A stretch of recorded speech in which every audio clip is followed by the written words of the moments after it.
Jadi sebenarnya UMKM itu termasuk dekat dengan kehidupan kita sehari-hari, tapi sebenarnya cakupannya itu jauh lebih luas dari itu. Boleh di next.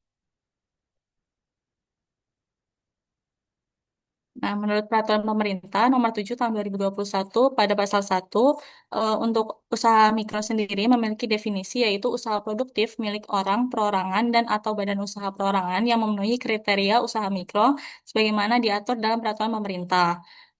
Sedangkan untuk usaha kecil merupakan usaha ekonomi produktif yang berdiri sendiri yang dilakukan oleh orang perorangan atau badan usaha yang bukan merupakan anak dari perusahaan atau bukan cabang perusahaan yang dimiliki, dikuasai, atau menjadi bagian baik langsung maupun tidak langsung dari usaha menengah atau usaha besar yang memenuhi kriteria dari usaha kecil seperti yang dimaksud dalam peraturan pemerintah.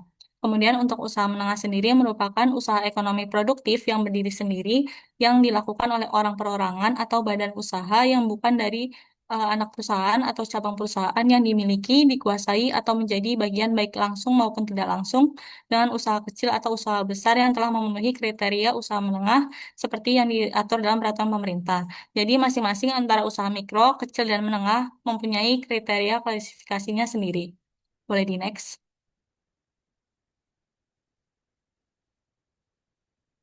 Nah, kriteria dari usaha mikro kecil dan menengah di Indonesia itu mengalami perkembangan seiring dengan perubahan regulasi yang mengatur di sektor ini. Penentuan klasifikasi UMKM ini sangat penting karena menjadi dasar bagi pemerintah untuk memberikan kebijakan, perlindungan, serta fasilitas yang sesuai bagi tiap golongan usahanya. Berdasarkan Undang-Undang Nomor 20 Tahun 2008 tentang usaha mikro kecil dan menengah, klasifikasi usahanya itu ditetapkan berdasarkan kekayaan atau aset bersih dan juga hasil penjualan tahunan. Dengan kriteria usaha mikro yaitu untuk usaha mikro memiliki kekayaan bersih paling banyaknya 50 juta, tidak termasuk tanah dan bangunan tempat usaha, atau memiliki hasil penjualan tahunan paling banyak 300 juta. Untuk kriteria usaha kecil yaitu memiliki kekayaan bersih lebih dari 50 juta sampai dengan paling banyak 500 juta atau memiliki hasil penjualan tahunan lebih dari 300 juta sampai 2,5 miliar rupiah. Kemudian untuk usaha menengah memiliki kriteria yaitu kekayaan bersih lebih dari 500 juta sampai dengan 10 miliar, tidak termasuk tanah dan bangunan tempat usaha, dan memiliki hasil penjualan tahunan lebih dari 2,5 miliar sampai dengan paling banyaknya 50 miliar. Seiring dengan diberlakukannya Undang-Undang Nomor 11 Tahun 2020 tentang Cipta Kerja, pemerintah mengeluarkan Peraturan Pemerintah Nomor 7 Tahun 2021 tentang kemudahan perlindungan dan pemberdayaan koperasi dan UMKM sebagai aturan pelaksanaannya. Nah, dalam regulasi ini, kriteria klasifikasi UMKM ditetapkan dengan mempertimbangkan perkembangan perekonomian nasional serta upaya untuk penyelarasan kebijakan. Jadi penetapan klasifikasinya dilakukan berdasarkan modal usaha dan juga hasil penjualan tahunan. Untuk usaha mikro sendiri memiliki kriteria yaitu modal usaha sampai dengan paling banyak 1 miliar rupiah, tidak termasuk tanah dan bangunan tempat usaha. Untuk hasil penjualan tahunannya itu sampai dengan paling banyak 2 miliar. Kemudian untuk usaha kecil memiliki modal usaha lebih dari 1 miliar sampai dengan 5 miliar rupiah. Tidak termasuk tanah dan bangunan tempat usaha, serta memiliki hasil penjualan tahunan lebih dari 2 miliar sampai dengan 15 miliar. Kemudian untuk usaha menengah memiliki modal usaha lebih dari 5 miliar sampai dengan 10 miliar, tidak termasuk tanah dan bangunan tempat usaha, dan hasil penjualan tahunan lebih dari 15 miliar sampai 50 miliar. Boleh di next. Oke, kemudian menurut Tambunan dalam bukunya yaitu MKM di Indonesia, terdapat 9 aspek yang menjadi ciri khas untuk usaha mikro, kecil, dan menengah di negara berkembang. Pertama, dari aspek formalitasnya, usaha mikro itu biasanya masih informal, tidak terdaftar, dan jarang membayar pajak. Untuk usaha kecil, sebagian sudah mulai formal walaupun tidak semuanya patuh pajak, sementara untuk usaha menengah itu seluruhnya sudah formal, terdaftar, dan membayar pajak. Kemudian dari aspek organisasi dan manajemen, usaha mikro dikelola langsung oleh pemilik tanpa struktur formal. Pada usaha kecil itu dijalankan juga oleh pemilik, tapi belum ada sistem manajemen yang lengkap. Sedangkan untuk usaha menengah itu sudah dikelola oleh manajer profesional dengan struktur organisasi dan juga sistem pembukuan yang jelas. Kemudian selanjutnya dari aspek kesempatan kerja, kebanyakan dari usaha mikro itu melibatkan tenaga kerja dari keluarga seringnya itu tidak dibayar. Sedangkan untuk usaha kecil sudah memperkerjakan tenaga kerja yang digaji, dan usaha menengah itu seluruhnya pekerjanya digaji dan juga perekrutan tenaga kerjanya itu dilakukan secara formal. Kemudian dari aspek proses produksi, untuk usaha mikro masih menggunakan cara manual dengan teknologi yang lebih sederhana. Untuk usaha kecil sudah menggunakan sebagian mesin modern, sedangkan untuk usaha menengah itu memiliki tingkat mekanisme tinggi dan juga akses pada teknologi yang terbaru. Dari aspek orientasi pasarnya, usaha mikro itu biasanya menjual ke pasar lokal dengan konsumennya itu yang berpendapatan rendah. Untuk usaha kecil lebih menjangkau pasar domestik lebih luas, bahkan sebagian juga sudah ekspor. Sementara untuk usaha menengah itu mampu melayani pasar domestik dan juga ekspor dengan segmen menengah ke atas. Dari aspek profil sosial ekonomi dari pemilik, itu pemilik usaha mikro umumnya berpendidikan rendah dan juga motivasinya hanya bertahan hidup. Pemilik usaha kecil cenderung lebih berpendidikan dan juga berorientasi pada profit. Kemudian untuk pemilik usaha menengah itu biasanya berasal dari keluarga yang lebih mapan dan juga menjadikan profit sebagai motivasi utamanya. Selanjutnya dari aspek sumber dan bahan baku modal, untuk usaha mikro sendiri menggunakan bahan baku lokal dengan modal pribadi. Untuk usaha kecil mulai mengakses ke kredit formal dan menggunakan bahan baku impor. Sedangkan untuk usaha menengah itu banyak menggunakan bahan baku impor dan juga memiliki akses pembiayaan formalnya itu lebih luas. Selanjutnya, dari aspek hubungan-hubungan eksternal, kebanyakan dari usaha mikro itu tidak punya akses pada program pemerintah atau kemitraan dan usaha besar. Untuk usaha kecil, sebagian mulai memiliki akses, sedangkan untuk usaha menengah itu banyak yang sudah terhubung kepada program-program pemerintah dan juga banyak memiliki hubungan bisnis dengan usaha besar. Kemudian yang terakhir dari aspek peran wanita pengusahanya pada usaha mikro itu lebih banyak rasio wanitanya itu cukup tinggi karena banyak usaha kecil rumah tangga yang dijalankan oleh perempuan. Sedangkan untuk usaha kecil itu rasionya masih cukup tinggi. Nah, pada usaha menengah itu jumlah pengusaha perempuannya menurun karena lebih didominasi oleh laki-laki. Jadi dari keseluruhan aspek ini bisa kita simpulkan bahwa semakin besar skala usaha, maka semakin tinggi pula tingkat formalitas, manajemen, akses terhadap modal, teknologi, pasar, serta hubungan dari eksternal yang dimiliki. Boleh di next. Oke, selanjutnya perbedaan dari UMKM dan usaha besar. Nah, kedua usaha ini sama-sama menjadi tulang punggung perekonomian Indonesia, tetapi memiliki perbedaan karakteristik. Dari yang pertama, perbedaan dari sisi modal dan aset, seperti yang sudah disebutkan sebelumnya, bahwa untuk UMKM modalnya itu untuk mikro itu lebih kurang dari usahanya sampai 1 miliar. Untuk usaha kecil itu 1 sampai 5 miliar, dan untuk usaha menengah itu 5 sampai 10 miliar. Sedangkan untuk usaha besar memiliki modal di atas kriteria tersebut, bahkan bisa mencapai ratusan miliar. Nah, modal ini juga berpengaruh kepada kapasitas produksi dan juga daya saing usaha. Kemudian dari aspek jumlah dan kualitas tenaga kerjanya, UMKM itu biasanya memperkerjakan tenaga kerjanya itu lebih sedikit. Dan banyak juga pemilik usaha mikro yang bekerja langsung di dalam usahanya. Seringkali juga seperti yang sudah dijelaskan sebelumnya, lebih banyak melibatkan anggota keluarga. Sehingga sifatnya itu masih ke usaha keluarga atau self-employment. Berbeda dengan usaha besar, itu tenaga kerjanya lebih banyak dengan adanya pembagian kerja yang jelas, juga adanya pelatihan dan standar kompetensi yang terstruktur. Kemudian dari aspek struktur manajemennya, UMKM biasanya dikelola oleh pemilik. Jadi pengambilan keputusannya cepat tapi sering tidak teradministrasi dengan baik. Sedangkan untuk usaha besar itu punya struktur organisasi yang lengkap dan juga eh, kebijakannya itu tertulis, ada laporan dan juga bisa dicek kembali. Kemudian dari aspek status badan hukumnya, banyak UMKM masih bersifat informal dengan izin sederhana yaitu nomor induk berusaha. Namun sejak adanya Undang-Undang Cipta Kerja Nomor 11 Tahun 2020, pemerintah menyediakan bentuk perseroan perorangan agar UMKM itu bisa lebih mudah memperoleh legalitasnya. Sementara untuk usaha besar itu hampir semuanya berbadan hukum. Umumnya itu berbentuk perseroan terbatas atau PT dan juga BUMN yang memberi legitimasi itu formal dan juga akses modalnya jauh lebih luas daripada UMKM. Boleh di next. Kemudian perbedaan yang kelima yaitu ada dari akses permodalannya.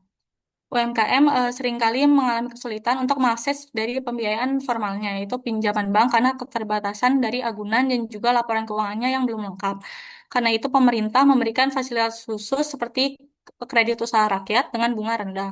Sedangkan untuk usaha besar itu akses luas, memiliki akses yang lebih luas, yaitu ke berbagai sumber pendanaan seperti bank, pasar modal, dan juga investasi asing.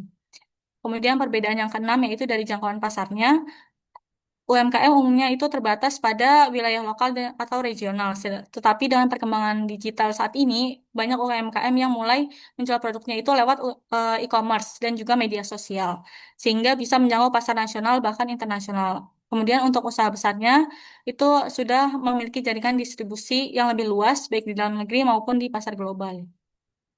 Perbedaan yang ketujuh yaitu dari sisi inovasi dan teknologinya. Untuk UMKM itu seringkali menghadapi keterbatasan biaya dan juga keterampilan dalam memanfaatkan teknologinya. Jadi produk UMKM itu biasanya kan lebih sederhana dibandingkan usaha besar dan juga berbasis ke kreativitas lokal. Sedangkan untuk usaha besar itu punya sumber daya untuk melakukan research and development-nya. Jadi inovasi produknya itu eh, lebih berkembang dan juga menggunakan teknologi yang lebih tinggi. Kemudian perbedaan yang terakhir yaitu dari dukungan dan regulasi pemerintah. Untuk UMKM itu punya mendapat perhatian khusus dari pemerintah khusus karena kontribusinya yang besar di dalam menyerap tenaga kerja. Jadi pemerintah itu memberikan insentif mulai dari kemudahan perizinan, pajak hingga program pendampingan. Sementara untuk usaha besar itu lebih banyak diatur dalam regulasi investasinya, persaingan usaha dan juga perpajakannya.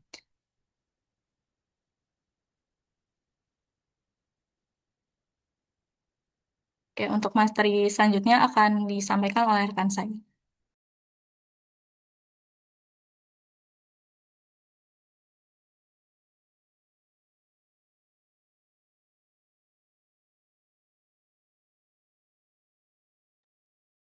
Oke, selanjutnya kita akan masuk ke dalam sejarah perkembangan UMKM.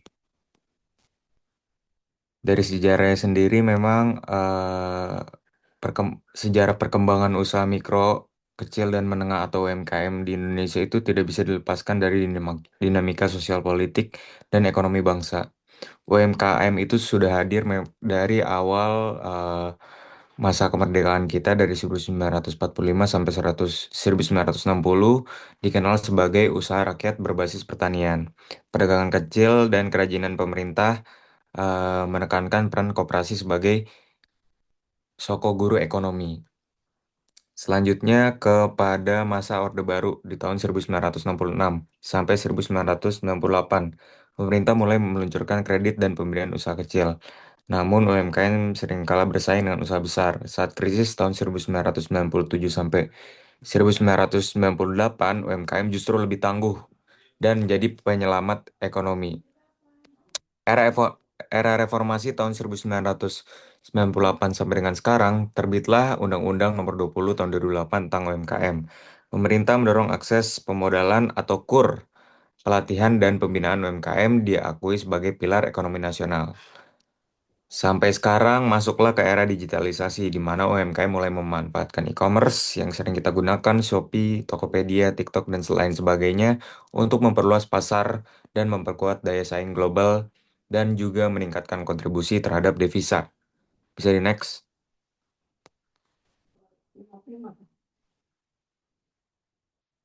Ya, selanjutnya kita masuk ke dalam peran perekonomian nasional. Walaupun pada definisinya UMKM ini adalah usaha mikro kecil dan menengah, itu ternyata menjadi salah satu sektor ekonomi yang memiliki posisi sangat vital di negara kita. Mengapa begitu? UMKM sering disebut sebagai tulang punggung perekonomian Indonesia karena jumlahnya yang dominan serta kontribusinya yang terhadap produk domestik bruto, penyerapan tenaga kerja, dan pemerataan ekonomi. Menurut data Kementerian Koperasi dan UMKM tahun 2022, jumlah UMKM Indonesia mencapai lebih dari 64 juta unit usaha atau sekitar 99% dari keseluruhan pelaku usaha yang ada di tanah air. Besarnya jumlah tersebut secara langsung menunjukkan peran signifikan UMKM dalam menggerakkan roda perekonomian nasional. Selanjutnya, kontributor utama PDB, sumbangan UMKM terhadap produk domestik bruto mencapai lebih dari 60%, menunjukkan ketergantungan ekonomi nasional pada sektor ini. Penyerap tenaga kerja besar, pemerataan ekonomi, inovasi, kreativitas. Jadi UMKM ini sebenarnya tanpa kita sangka-sangka pada saat COVID kemarin itu ternyata justru peran UMKM yang ada di Indonesia ini sebagai eh, penopang kita di dalam beberapa masalah-masalah ekonomi di Indonesia. Walaupun kita bisa bilang usaha mikro, cuman karena dia kuantitasnya cukup banyak di Indonesia, justru menjadi penopang perekonomian di Indonesia ini. Bisa di next, Kak.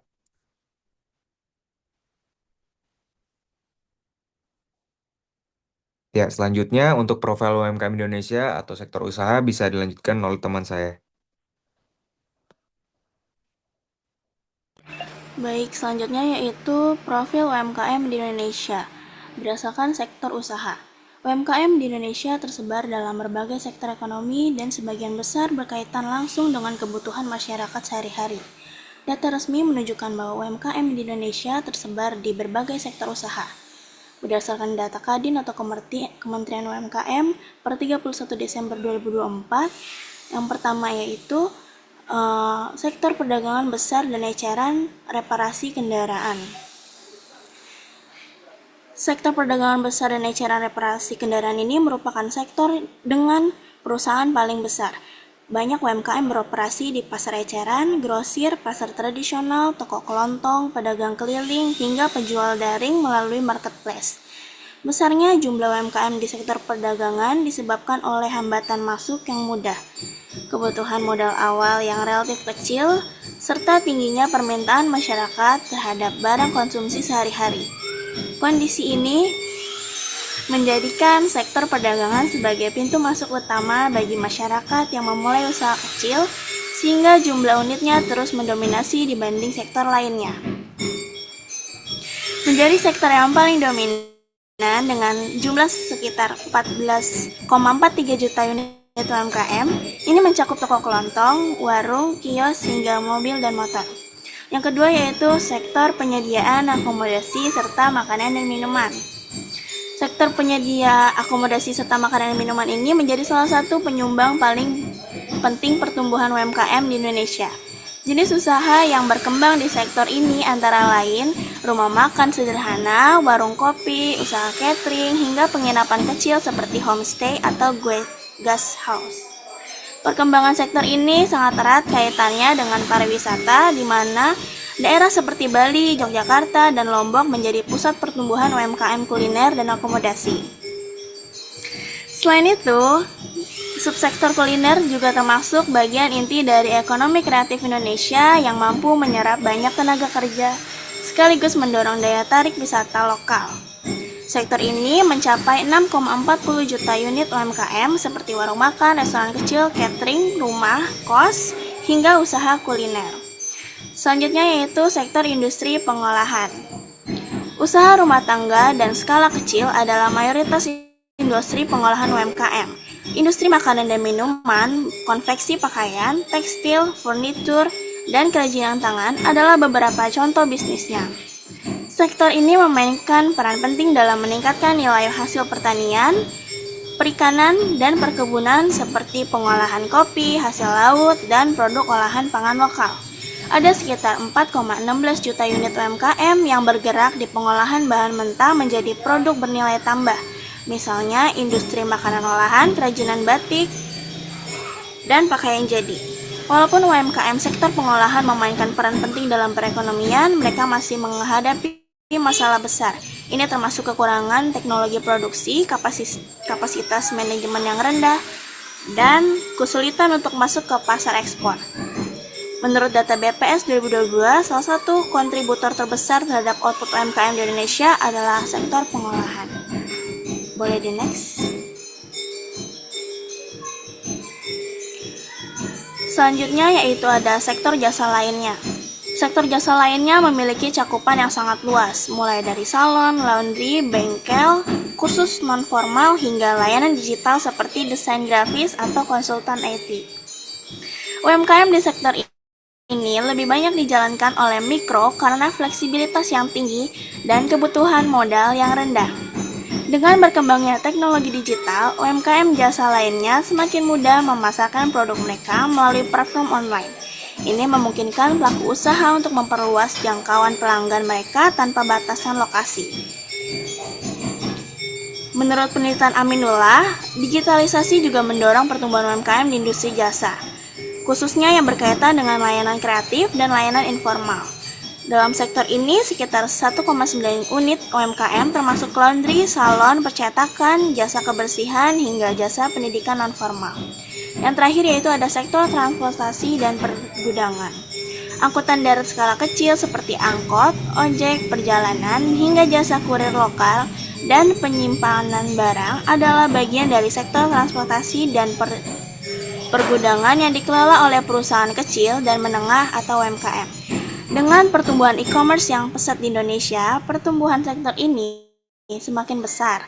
Banyak UMKM transportasi dan logistik yang terintegrasi dengan platform digital muncul dengan tanggapan atas meningkatnya permintaan pengiriman barang. Namun, kinerja UMKM di sektor ini sangat bergantung pada infrastruktur jalan, terminal, dan jaringan distribusi yang tersedia. Penelitian Widya menemukan bahwa aksesibilitas kota dan kualitas fasilitas logistik sangat mempengaruhi distribusi transportasi UMKM.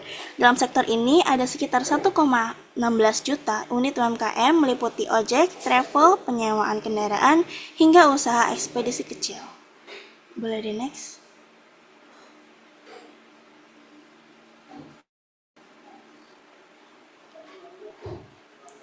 Selanjutnya yaitu profil UMKM Indonesia dari sektor ukuran usahanya. Yang pertama ada usaha mikro. Menurut peraturan pemerintah nomor 7 tahun 2021, usaha mikro adalah perusahaan dengan modal usaha tidak lebih dari 1 miliar atau omset tahunan tidak lebih dari 2 miliar. Nilai modal tidak termasuk tanah dan bangunan tempat usaha. Secara praktis, batas ini menaikkan ambang kategori mikro dibandingkan definisi lama, yaitu dari Undang-Undang Nomor 20 Tahun 2008, dan dimaksudkan untuk memasukkan usaha yang sebelumnya disebut mikro, tetapi sudah tumbuh sedikit ke dalam rentang formal yang masih mendapatkan perlindungan kebijakan UMKM. Yang kedua yaitu usaha kecil. Menurut Peraturan Perundangan Nomor 7 Tahun 2021, usaha kecil memiliki modal usaha antara 1 miliar hingga 5 miliar atau omset tahunan antara 2 miliar hingga 15 miliar. Usaha kecil biasanya memiliki model bisnis yang lebih matang seperti beberapa karyawan tetap, proses produksi yang lebih berulang, hingga intervensi seperti pembiayaan skala kecil, pendampingan manajemen, dan akses pasar menjadi relevan. Akibat kategori ini sering menjadi target program peningkatan kapasitas atau bisa disebut naik kelas. Yang ketiga yaitu usaha menengah.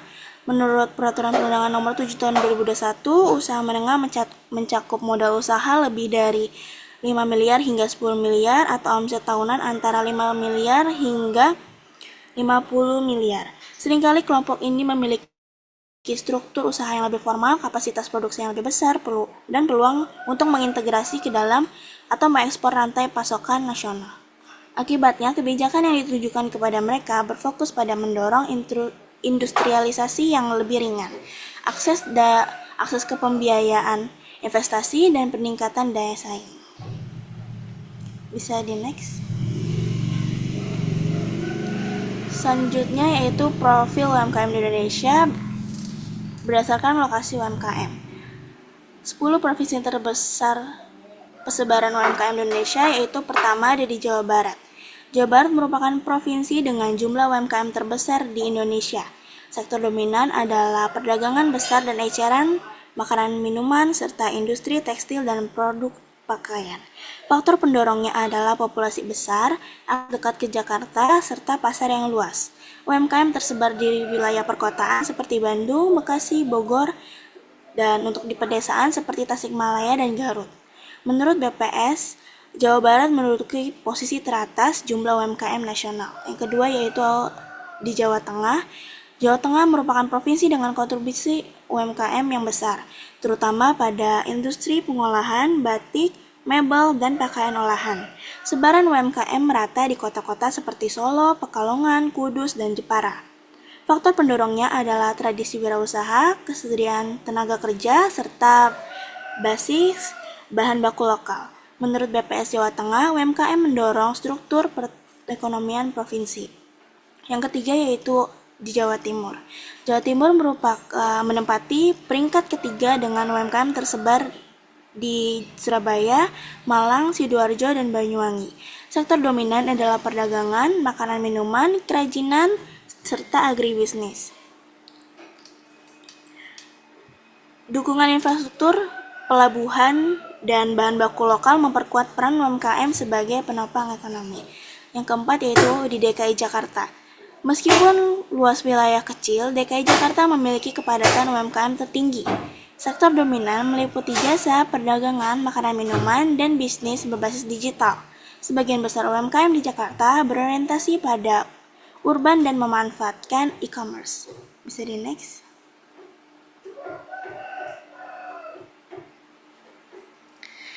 Yang kelima yaitu di Sumatera Utara. Sumatera Utara memiliki UMKM yang kuat di sektor perdagangan, makanan minuman, dan pengolahan hasil pertanian seperti kopi, sawit, karet. Medan sebagai ibu kota menjadi pusat UMKM modern, sementara daerah pedesaan mengandalkan agribisnis. Yang keenam yaitu di Banten. Banten menempati posisi penting karena kedekatan dengan Jakarta dan basis industri manufaktur. UMKM banyak berkembang di sektor makanan minuman, perdagangan, serta industri pengolahan berbasis rumahan. Tangerang Raya menjadi pusat pertumbuhan UMKM modern.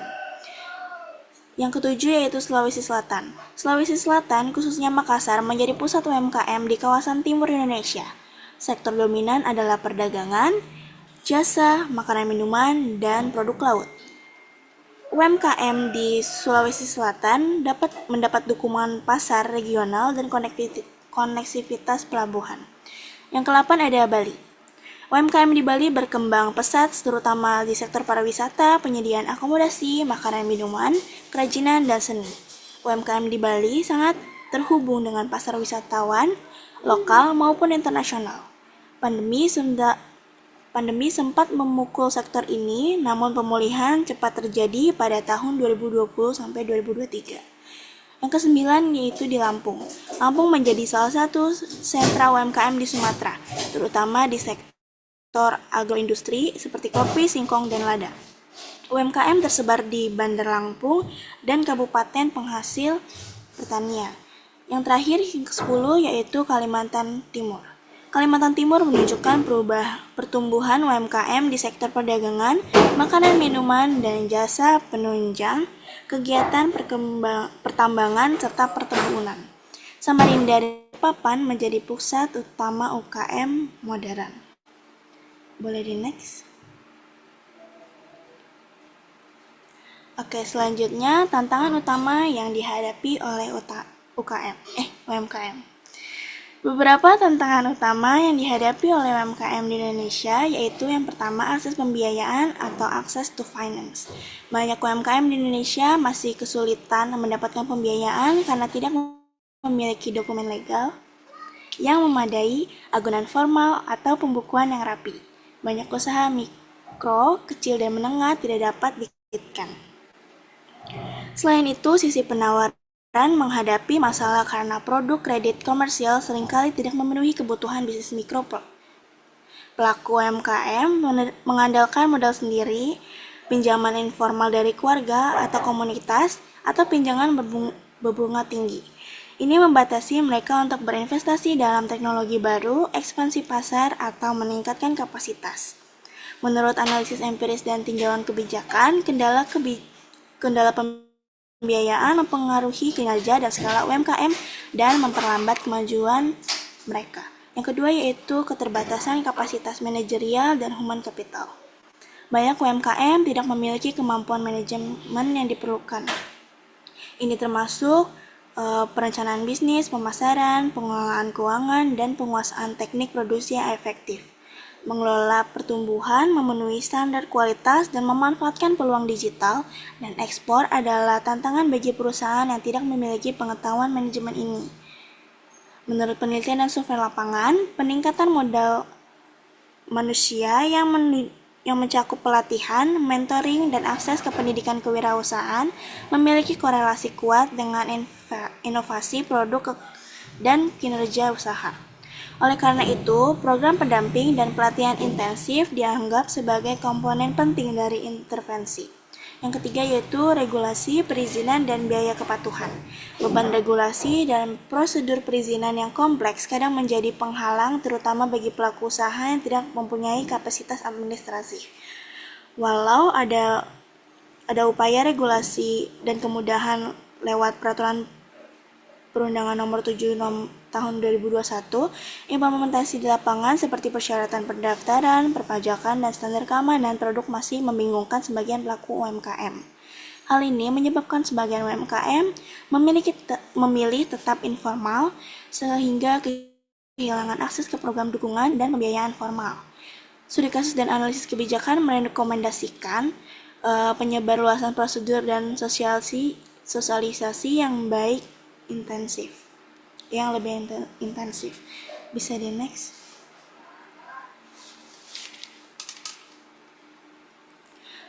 Yang keempat yaitu kualitas produk, standar, dan inovasi.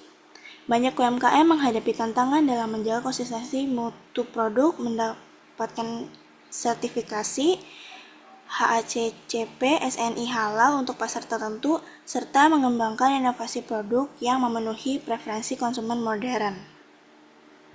Keterbatasan modal dan kapasitas ini membuat inovasi menjadi lebih lambat tanpa upaya peningkatan kualitas dan diferensiasi produk. UMKM sulit menembus segmen pasar yang valuable, misalnya pasar ekspor atau segmen premium. Selanjutnya yaitu adopsi digital dan kesenjangan teknologi atau digital divide.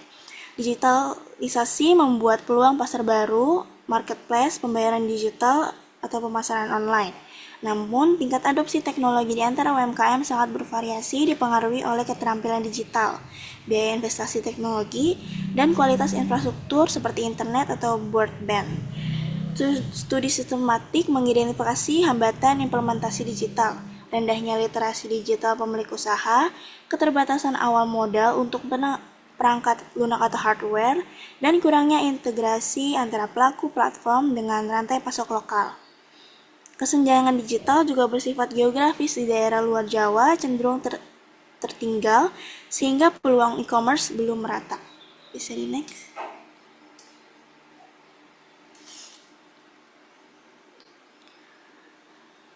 Selanjutnya yaitu struktur pasar yang dihadapi UMKM. Berdasarkan studi dan kondisi nyata, UMKM Indonesia umumnya beroperasi dalam struktur pasar yang tidak sempurna, terutama persaingan monopolistik dan variasi dari persaingan sempurna di segmen usaha kecil tradisional. Yaitu yang pertama, persaingan monopolistik. Kondisi nyata untuk UMKM. Banyak UMKM yang menjual produk dengan diferensiasi atau produk lokal, corak, layanan tambahan, dan kemasan berbeda. Misalnya usaha kerajinan, kuliner, batik. Mereka bersaing tidak hanya harga, tetapi juga aspek estetika, budaya, dan identitas merek lokal. Implikasinya yaitu UMKM harus kreatif dalam membedakan produk atau pelayanan. Branding dan inovasi menjadi penting.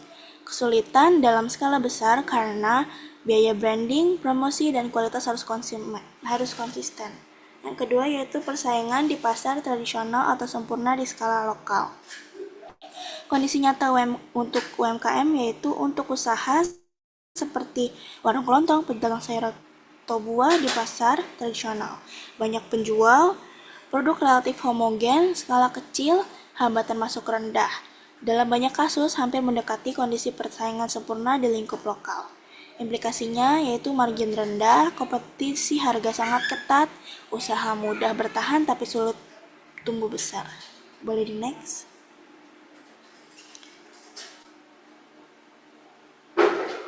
Yang ketiga yaitu dominasi pemain besar atau pasar tidak seimbang. Kondisi nyata untuk UMKM yaitu di beberapa sektor retail modern, supermarket, marketplace digital, Ada pemain besar yang memiliki modal lebih, jaringan distribusi baik, efisiensi skala. UMKM kecil bersaing dengan kondisi yang kurang setara, misalnya usaha retail tradisional harus bersaing dengan waralaba modern. Implikasinya yaitu UMKM bisa terdesak, harus menemukan niche yang atau keuntungan lokal atau unik. Adaptasi pada teknologi dan logistik untuk bisa bersaing. Yang keempat yaitu hambatan masuk dan keluar pasar. Kondisi nyata untuk UMKM yaitu ada beberapa hambatan yaitu regulasi seperti izin dan legalitas, modal, akses ke pasar digital, standar kualitas produk atau kemasan, hambatan keluar mungkin lebih rendah atau usaha bisa ditutup. Tapi hambatan masuknya bisa signifikan terutama jika ingin naik kelas atau ekspansi. Implikasinya yaitu banyak UMKM tetap pada usaha kecil karena sulit melewati hambatan tersebut. Inovasi atau peningkatan kualitas atau akses ke jaringan distribusi atau pemasaran menjadi kendala. Bisa di next. Yang kelima yaitu ketidakseragaman informasi dan efisiensi pasar. Kondisi nyata untuk UMKM yaitu di pasar tradisional informasi tentang harga, biaya, konsumen sering kurang merata. Di pasar digital meskipun ada potensi informasi yang bagus, UMKM belum semua bisa memanfaatkannya. Efisiensi produksi dan distribusi masih berbeda antara UMKM. Implikasinya, efisiensi biaya sulit tercapai, sulit bersaing, serta harga, perbedaan dalam kualitas dan akses juga muncul. Jadi, struktur pasar di mana UMKM berada umumnya tidak ideal. Bukan persaingan sempurna secara penuh, tetapi lebih ke persaingan monopolistik dan segmen segi lokal dengan banyak pelaku serupa. Struktur yang kurang menguntungkan bagi usaha kecil dalam ruang seperti pasar biasa atau digital, terutama bila UMKM tidak mampu bersaing dalam diferensiasi, kualitas, dan akses pasar. Untuk memperkuat posisi, UMKM perlu strategi yang sesuai, inovasi produk, branding, memastikan legalitas, adaptasi, teknologi, dan mencari ceruk pasar yang unik. Bisa di next. Untuk selanjutnya, saya serahkan kepada moderator.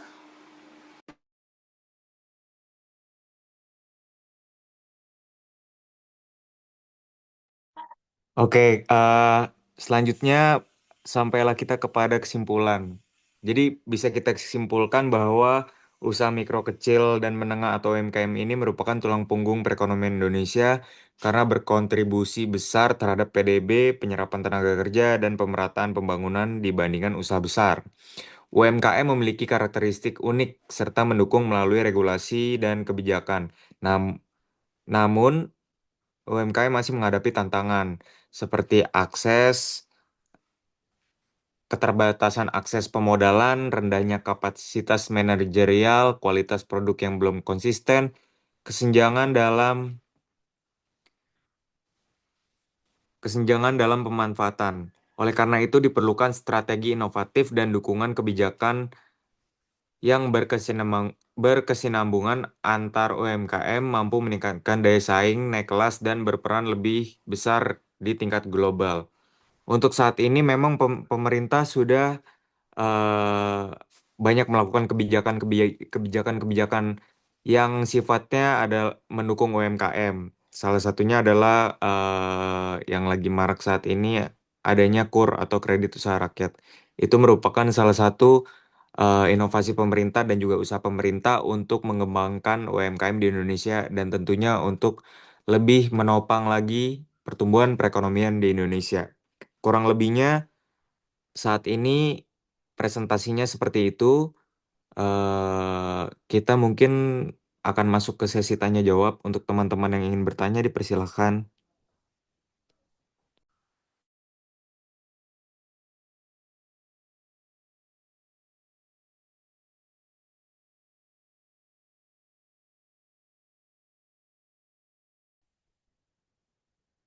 Boleh ya yang mau bertanya.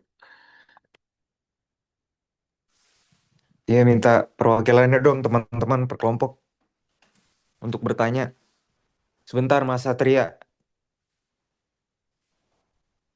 Satria dulu ya. Untuk tim-tim Sebelum tim-tim sebelumnya tadi kelompok. Ovi duluan sih, Mas. Ovi dulu, Oh, Ovi dulu. Ovi dulu Ovi ya. dulu. Oke, oke, oke, oke. Udah ada 3 orang, mungkin bisa ditahan di nggak apa-apa diresign dulu untuk Ovi. Teman-teman yang saya yang lain bisa dicatat pertanyaannya ya. Silakan Ovi. Terima kasih kepada satu atas laporannya. Nah, pertanyaannya itu kan tadi dari yang profil UMKM itu kan kebanyakan UMKM itu jumlah terbanyak itu masih di Pulau Jawa ya. Nah, menurut kelompok kalian tuh gimana sih cara mengatasi supaya jumlah UMKM itu lebih meningkat gitu atau lebih merata persebarannya di luar Pulau Jawa? Kayak misalnya di Kalimantan Timur atau di Sulawesi gitu-gitu. Itu aja pertanyaannya. Masih. Oke, terima kasih Ovi. Mungkin bisa langsung saya jawab terkait pertanyaan Ovi. Nanti Sebelumnya aja terima dulu, kasih. ditahan dulu. Oh, Biar nanti, ah, ah, ditampung aja ya Bu ya. ditampung aja dulu. Yaudah Ovi bisa ini apa diturunin tangannya boleh? Oke, selanjutnya Satria. Boleh Satria. Oke, mungkin saya juga lebih ke arah ingin bertanya pendapat aja buat Mas Givano. Yang gimana kan katanya tadi di PowerPoint di mana katanya pemerintah itu mau ngebantu UMKM kita buat naik kelas. Yang dimana yang saya ketahui ada berita uh, pemerintah itu ingin membantu UMKM yang dimana mau naik kelas, namun ternyata ada biaya-biaya lain nih yang malah jatuhnya malah lebih menyusahkan UMKM. Sebenarnya itu benar atau enggak ya? Mungkin itu sih lebih ke arah pendapat aja.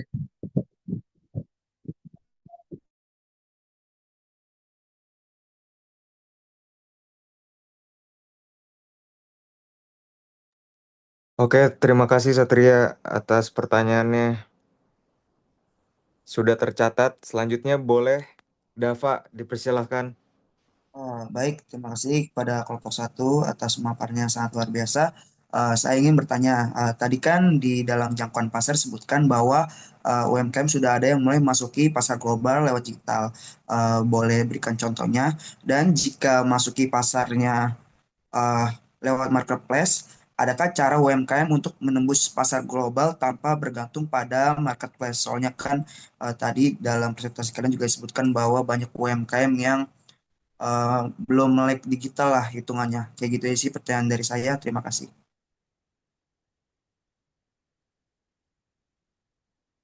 Oke, terima kasih Dava atas pertanyaannya.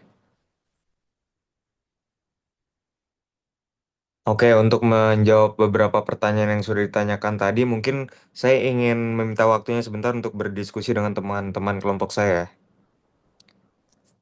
Ditunggu ya teman-teman. Oke, teman-teman, mumpung kelompok satunya lagi berdiskusi, lanjut presentasi kelompok dua dulu ya, biar waktunya eh, maksimal gitu. Oke, kelompok dua boleh langsung presentasi ya.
Sebelumnya share screen apa udah terlihat? Udah,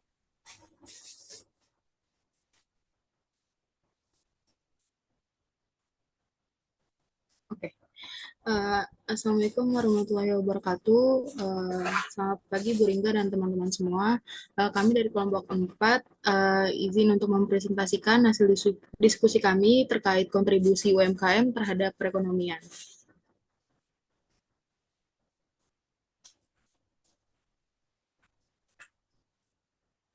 Oke, sebelumnya izinkan kami untuk memperkenalkan diri terlebih dahulu. Anggota kelompoknya ada saya sendiri, Lulu Mita Yasmin, kemudian yang kedua ada Marsha, dan yang ketiga ada Sabrina Kamalia Putri.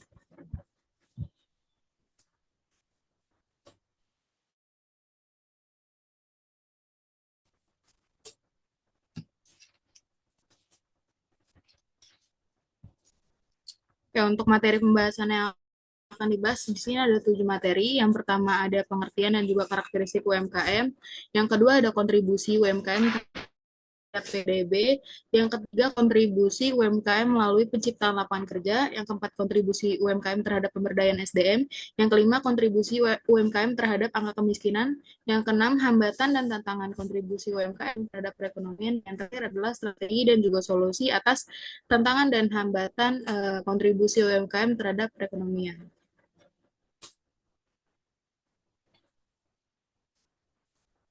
Oke, untuk materi. Oke, selanjutnya ada pengertian UMKM tersendiri, yaitu UMKM adalah suatu usaha mikro kecil dan menengah, yaitu usaha produktif yang dimiliki dan dikelola oleh perorangan atau badan usaha yang memenuhi kriteria jumlah aset dan omset tahunan tertentu sesuai dengan peraturan pemerintah nomor yang terbagi menjadi 3, yaitu usaha mikro, kecil, dan menengah. Untuk usaha mikro sendiri, penjualan antara 0 hingga 2 miliar, untuk usaha kecil, omset penjualan antara 2 miliar hingga 15 miliar, serta usaha menengah, omset penjualan antara 15 miliar hingga 50 miliar. Jadi next.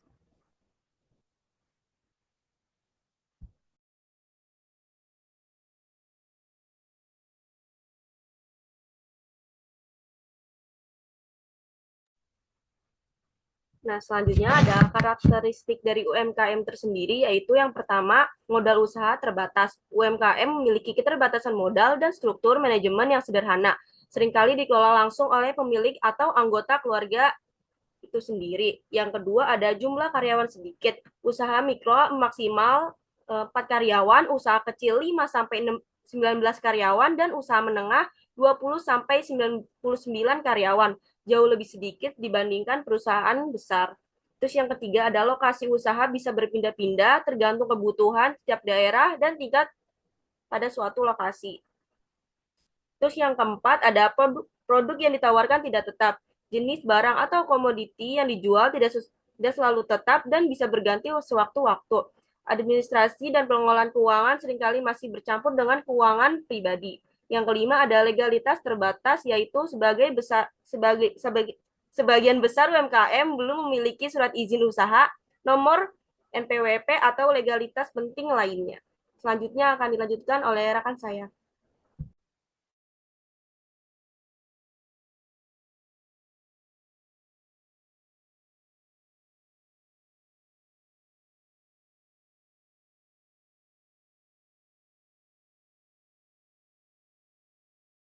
Oke, selanjutnya ada kontribusi UMKM terhadap PDB. Kontribusi UMKM terhadap PDB adalah ukuran nilai tambah yang dihasilkan oleh usaha mikro, kecil, dan menengah dalam perekonomian suatu daerah. Hubungan antara UMKM dan pertumbuhan PDB tercermin dalam beberapa hal berikut ini. Yang pertama, penciptaan lapangan kerja. Yang kedua, pertumbuhan ekonomi inklusif.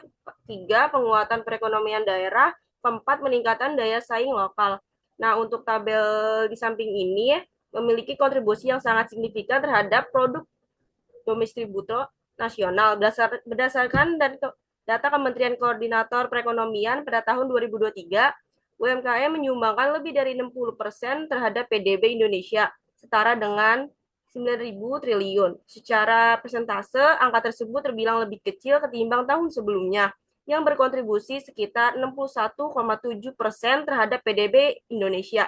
Selain itu, pertumbuhan dan keberlanjutan UMKM akan mendorong peningkatan konsumsi rumah tangga, penyerapan tenaga kerja, dan investasi kecil menengah, yang semuanya berkontribusi langsung pada peningkatan PDB Indonesia. Oleh karena itu, kontribusi UMKM yang stabil di atas 60% menegaskan bahwa UMKM adalah tulang punggung perekonomian nasional karena lebih dari separuh nilai produksi barang dan jasa Indonesia dihasilkan dari sektor UMKM ini. Next.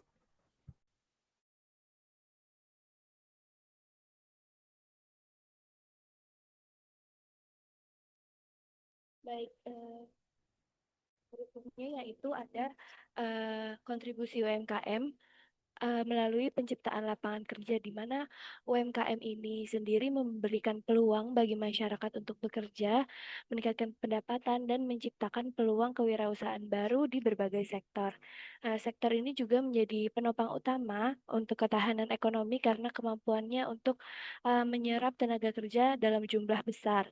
UMKM juga sejauh ini telah menunjukkan diri mereka sebagai sumber lapangan kerja yang dapat diandalkan. Dan memberikan nilai tambah di dampak ketersediaan.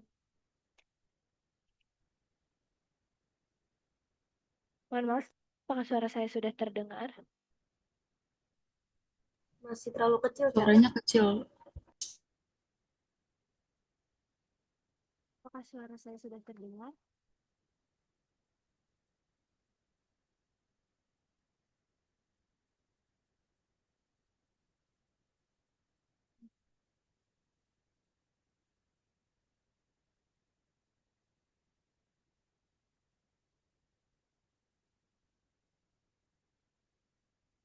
Oke, izin melanjutkan tentang kontribusi UMKM melalui penciptaan lapangan kerja. Jadi kan UMKM memberikan peluang bagi masyarakat untuk bekerja, meningkatkan pendapatan, dan juga menciptakan peluang kewirausahaan baru di berbagai sektor. Sektor ini tuh menjadi penopang utama ketahanan ekonomi karena kemampuannya menyerap tenaga kerja dalam jumlah besar. UMKM sejauh ini telah menunjukkan diri mereka sebagai sumber lapangan kerja yang dapat diandalkan dan memberikan nilai tambah di masa-masa yang sulit. Nah, ada tiga dampak atas kontribusi UMKM terhadap ketersediaannya lapangan kerja. Yang pertama adalah menurunkan pengangguran. Yang kedua, menurunkan pengangguran. Nah, ketersediaan lapangan kerja yang diciptakan oleh UMKM secara langsung berkontribusi pada penurunan tingkat pengangguran nasional. Yang kedua adalah meningkatkan pendapatan. Nah, dengan adanya pekerjaan, masyarakat memiliki kesempatan untuk meningkatkan pendapatan mereka dan dapat mengentaskan kemiskinan juga. Dan yang ketiga adalah meningkatkan perekonomian lokal. Maksudnya adalah UMKM tidak hanya menciptakan lapangan kerja, tetapi juga memperkuat ekonomi lokal dan juga daerah yang penting bagi keberlanjutan pembangunan nasional.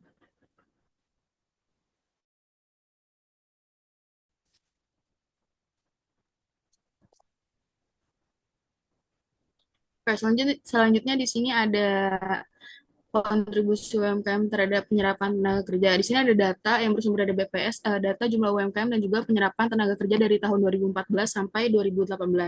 Nah, berdasarkan grafik tersebut, dapat dilihat bahwa pertumbuhan UMKM di Indonesia semakin meningkat setiap tahunnya dan selaras dengan peningkatan penyerapan tenaga kerja juga. Nah, karena masyarakat tuh semakin produktif dan juga menyadari bahwa sumber-sumber mata pencarian atau pendapatan tidak hanya berasal dari usaha besar. Nah, saat ini jumlah UMKM di Indonesia mencapai lebih dari 64 juta unit dan pertambahan jumlah UMKM secara langsung juga menambah kapasitas penyerapan tenaga kerja sebesar lebih dari 116 juta atau sekitar 97%.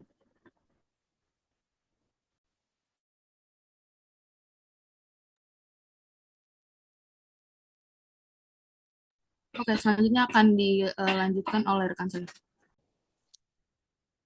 Oke, selanjutnya ini ada pengembangan sumber daya manusia. Selanjutnya ada kontribusi UMKM terhadap pemberdayaan SDM, di mana UMKM ini tidak hanya sebatas menciptakan lapangan kerja, namun juga menjadi wadah untuk mengembangkan keterampilan dan kompetensi individu melalui UMKM juga masyarakat terutama di daerah pedesaan dapat memperoleh kesempatan kerja yang layak dan meningkatkan kesejahteraan ekonominya.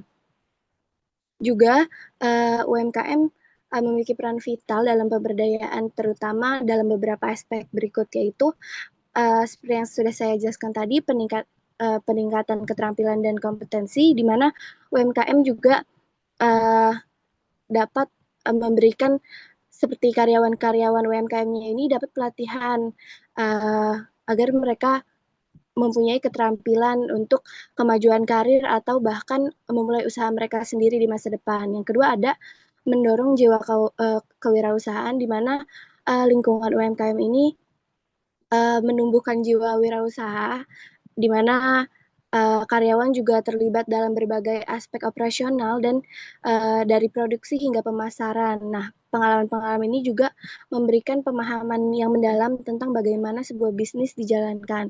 Yang ketiga ada inovasi dan adaptasi digital, di mana di dalam era digital ini UMKM juga terus beradaptasi kan sama teknologi. Jadi pelaku UMKM dan karyawannya juga terus didorong untuk belajar keterampilan digital seperti pemasaran melalui media sosial, e-commerce, dan manajemen keuangan yang berbasis aplikasi. Juga pemberdayaan digital ini tidak hanya meningkatkan daya saing UMKM, tapi juga membekali SDM dengan kompetensi yang relevan di pasar kerja modern. Baik, boleh di next slide.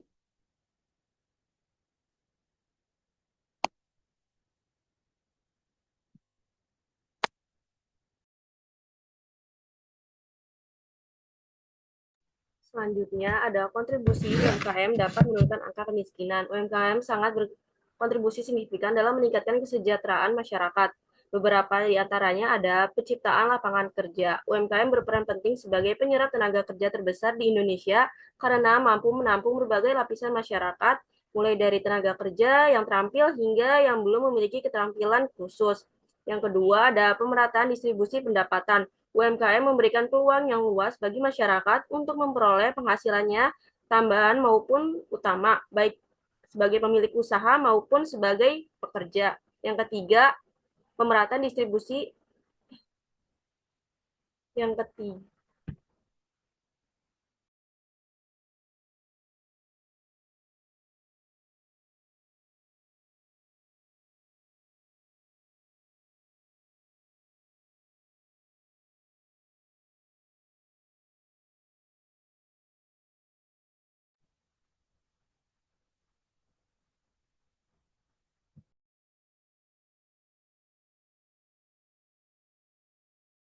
ketiga, ada pemberdayaan ekonomi lokal. Maaf, ada salah tulis. Dengan banyaknya individu dan kelompok yang terlibat dalam kegiatan usaha ini, maka pendapatan menjadi lebih merata sehingga dapat mengurangi ketimpangan ekonomi dan menciptakan keseimbangan dan kesejahteraan di tengah masyarakat. Yang keempat ada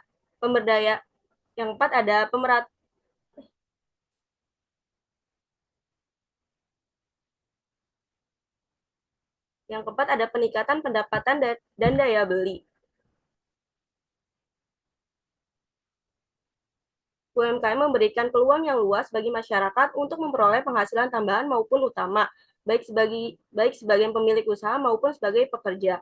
Yang kelima ada akses modal dan pelatihan. Dengan adanya dukungan berupa pemberian modal, program pelatihan, serta pendampingan usaha, UMKM memiliki kesempatan lebih luas untuk meningkatkan kemampuan dan daya saingnya.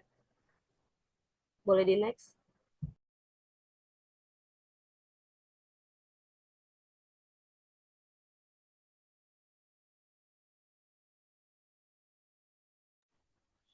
Selanjutnya ada grafik jumlah UMKM di Indonesia per tahun 2023. Ini sumber dari Kadin Indonesia atau Kamar Dagang dan Industri Indonesia tahun 2008 sampai 2023. Nah, secara general, tren yang ditunjukkan pada grafik linear ini itu menunjukkan peningkatan jumlah UMKM dari tahun ke tahun, meskipun sempat menurun pada tahun 2020.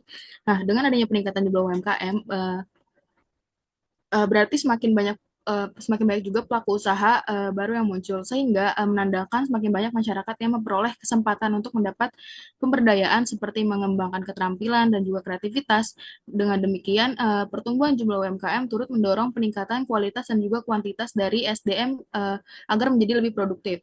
Nah, selain itu, UMKM juga menyediakan peluang penghasilan bagi kelompok masyarakat yang berpendidikan rendah atau berkeahlian terbatas yang seringkali sulit terserap oleh sektor yang formal.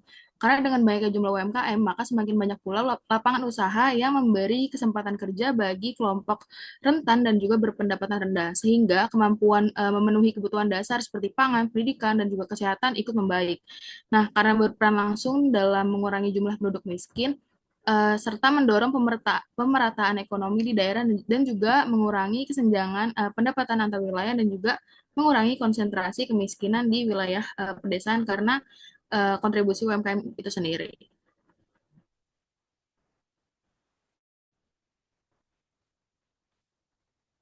Selanjutnya ada tentang kontribusi UMKM terhadap perekonomian. Yang pertama adalah keterbatasan permodalan.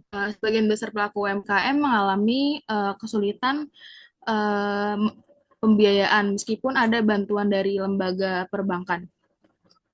Karena kendala keterbatasan agunan, kelayakan usaha, dan juga kurangnya literasi keuangan oleh para pelaku UMKM. Oleh sebab itu, gak jarang dari pelaku UMKM itu justru menggunakan dana pribadi atau bahkan melakukan pinjaman secara informal kayak uh, dengan bank emok yang bunganya tinggi gitu. Dan yang kedua ada keterbatasan akses pemasaran. Nah, keterbatasan kemampuan pelaku UMKM untuk mengadopsi teknologi dan juga literasi digital menjadi faktor utama terhambatnya pemasaran.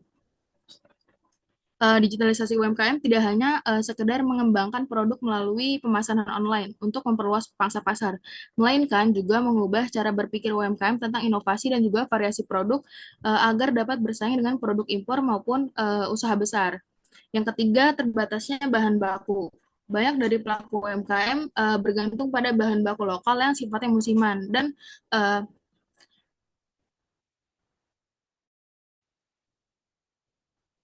biasanya pada saat musim paceklik tuh produksi bisa menurun drastis karena terjadi kelangkaan bahan. Selain itu juga kalau terjadi faktor eksternal kayak krisis ekonomi, maka bahan baku akan mengalami fluktuasi sehingga mempengaruhi harga jual produk dan juga daya saing di pasar. Hambatan selanjutnya adalah keterbatasan tenaga kerja. Keterbatasan yang dimaksud adalah minimnya kualitas SDM dalam UMKM. Mereka belum memiliki kemampuan manajerial, pemasaran, juga keuangan yang memadai. Faktor utamanya adalah minimnya pelatihan dan juga pendampingan bagi para pelaku UMKM yang menyebabkan pengelolaan usaha tidak efisien dan juga sulit untuk berkembang. Yang kelima adalah keterbatasan akses distribusi dan juga transportasi. Masih adanya kendala infrastruktur, terutama di daerah, menyebabkan distribusi produk tidak efisien dan juga memakan biaya logistik yang tinggi. Nah, hal ini tuh membuat daya saing produk UMKM menjadi lebih lemah di pasar nasional maupun internasional. Maka dari itu, UMKM sering kesulitan memperluas jangkauan pasar karena terbatasnya jaringan distribusi dan juga transportasi. Dan yang keenam adalah permasalahan legalitas dan juga regulasi. Nah, banyak dari pelaku UMKM belum memiliki legalitas usaha seperti surat izin usaha, sertifikasi halal, izin edar, dan juga standar mutu produk. Nah, regulasi pemerintah yang rumit dan juga birokrasi yang panjang serta biaya perizinan yang relatif tinggi menjadi hambatan yang cukup tinggi bagi para pelaku UMKM.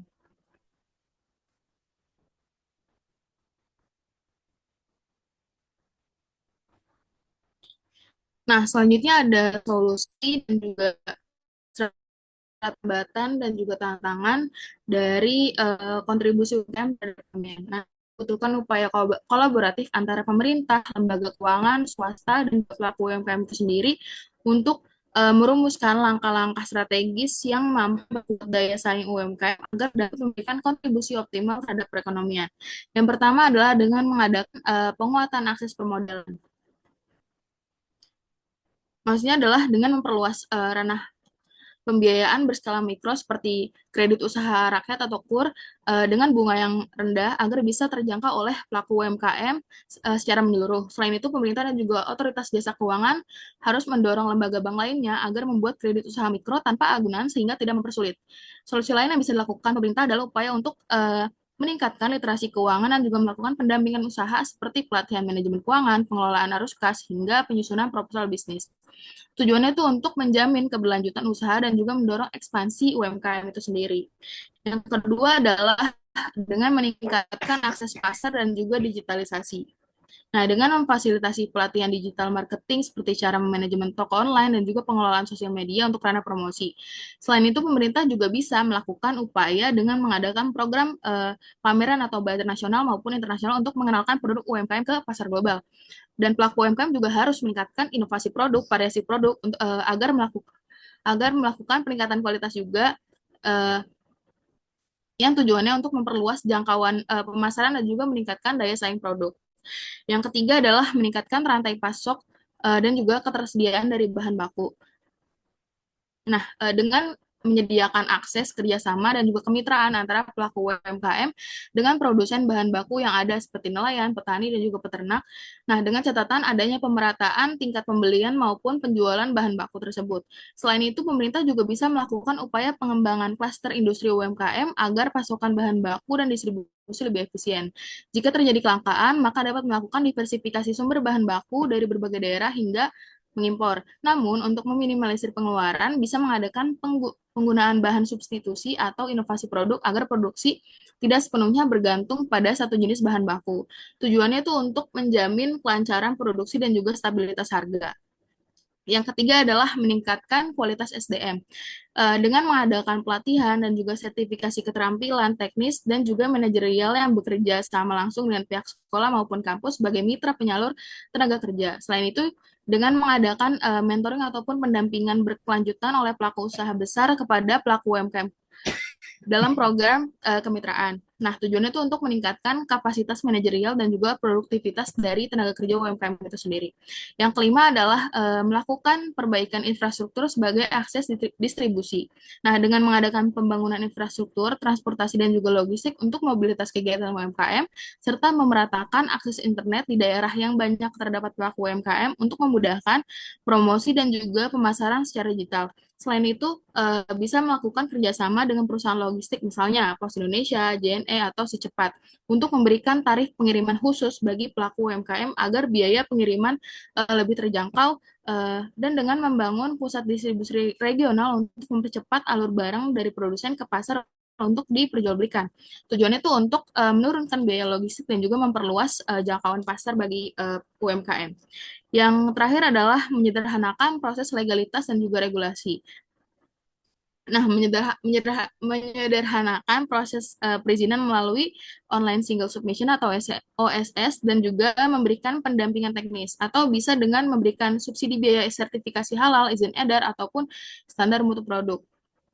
Serta dapat membentuk klinik legalitas UMKM di tiap daerah untuk membantu pengurusan dokumen usaha. Nah, selain itu juga bisa melakukan sosialisasi secara merata kepada seluruh pelaku UMKM terkait regulasi dan juga manfaat legalitas agar pelaku UMKM termotivasi untuk mengurus perizinan. Tujuannya itu untuk mempermudah formalitas usaha agar UMKM bisa naik kelas dan juga mampu bersaing di pasar global.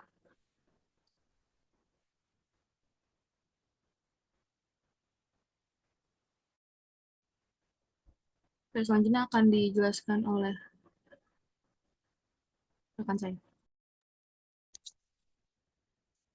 Baik, setelah semuanya dijelaskan, maka dapat disimpulkan bahwa UKM ini memang merupakan pilar fundamental yang sangat vital dalam perekonomian nasional.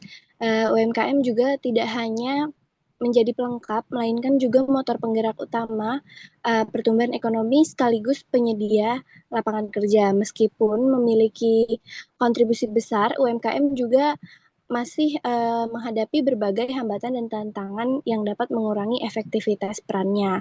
Untuk mengatasi hambatan tersebut, maka diperlukan sinergi yang kuat antara pemerintah, pelaku usaha, lembaga keuangan, dan masyarakat. Nah, solusi strategis untuk hambatan-hambatan yang ditemukan uh, sehingga uh, dapat sehingga perannya sebagai penggerak perekonomian nasional ini juga dapat semakin optimal.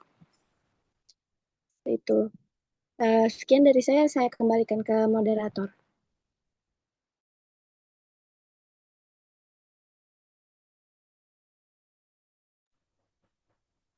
Oke, sekian presentasi dari kelompok 2 mengenai kontribusi UMKM terhadap perekonomian. Kurang lebihnya mohon dimaafkan. Apakah ada yang ingin bertanya, memberikan saran, tanggapan?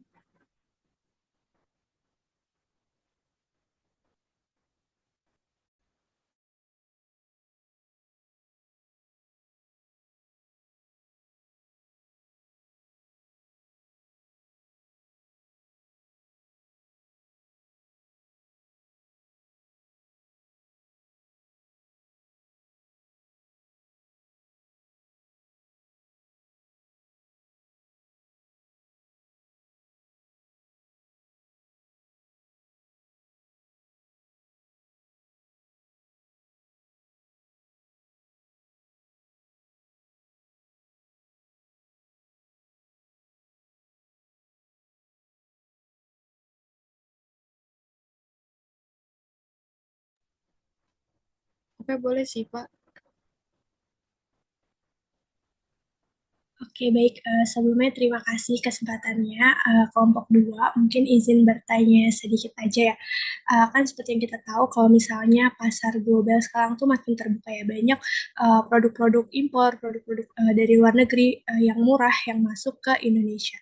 Nah, menurut kalian sendiri nih, kira-kira apa sih strategi yang paling realistis gitu untuk UMKM itu biar tetap bisa bersaing tanpa harus bergantung sama proteksi dari pemerintah. Mungkin itu aja pertanyaannya. Terdengar jelas gak? Sudah terdengar jelas. Terima kasih sih, Pak, atas pertanyaannya.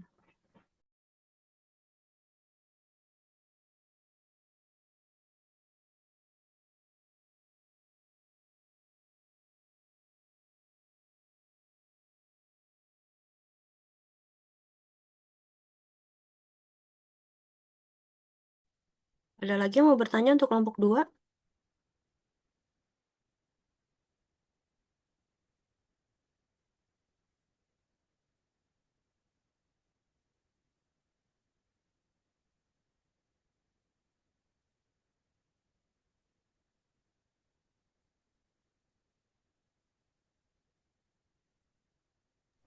Oke, boleh, Ririn, silakan.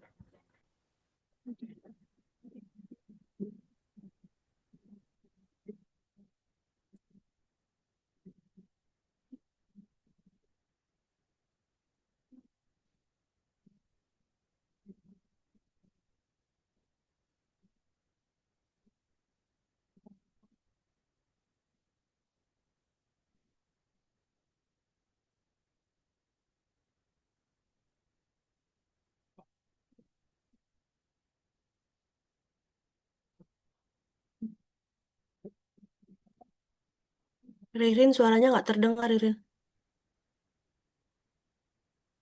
Oh ya Bu, sekarang udah terdengar belum? Sudah.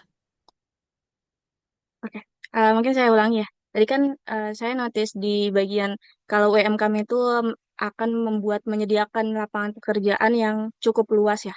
Nah, tapi saya belum tahu banget bagaimana peran UMKM dalam menyediakan pekerjaan yang emang layak dan sesuai sama standar ketenaga kerjaan gitu. Mungkin itu aja sih. Terima kasih.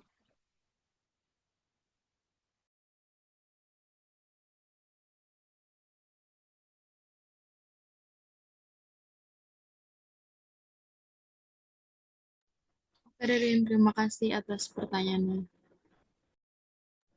Oke, boleh Zaki langsung.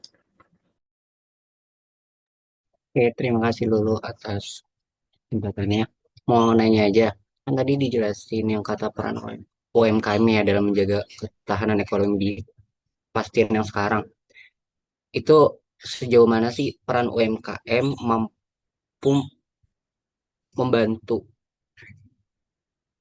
perekonomian dalam menghadapi ketahanan ekonomi di Indonesia kan pasti sekarang kan lagi tahapan yang gak jauh dari inflasi dan perlambatan ekonomi dunia yang sedang turun karena perang.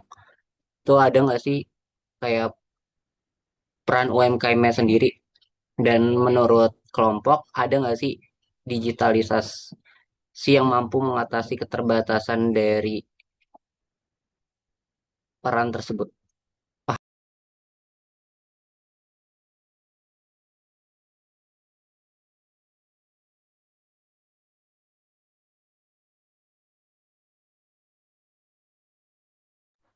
Oke, Zaki, terima kasih atas pertanyaannya.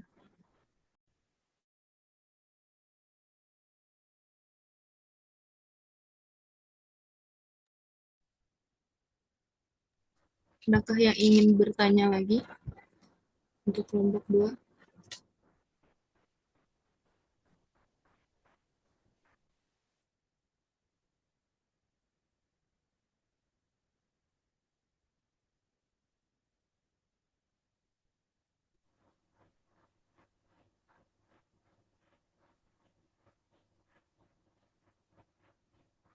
Dicukupkan dan dikembalikan ke kelompok 1 aja, bagaimana?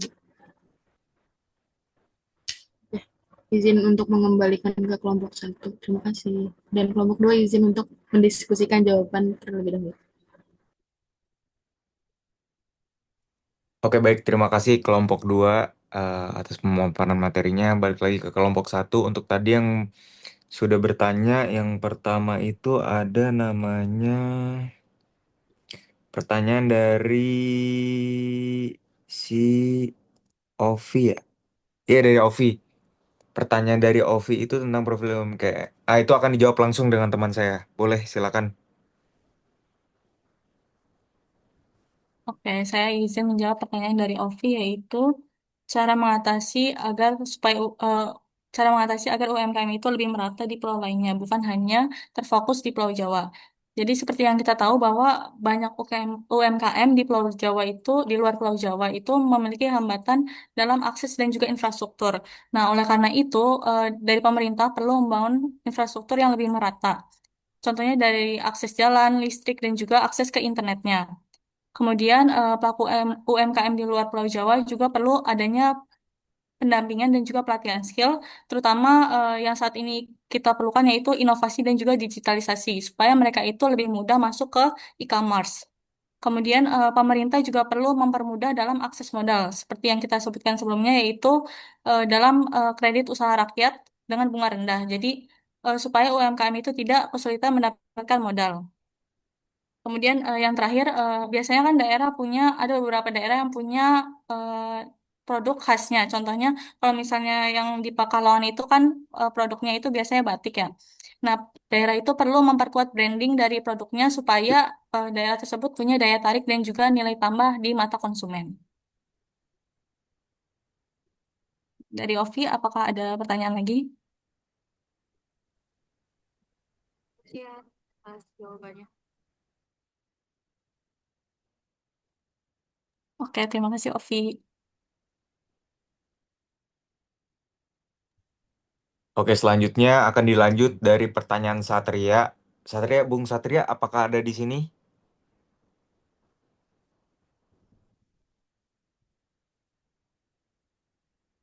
Satria?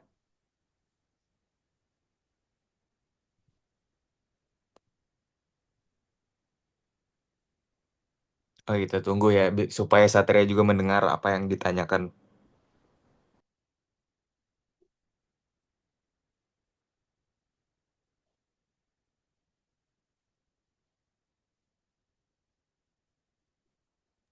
Satria hadir, Satria.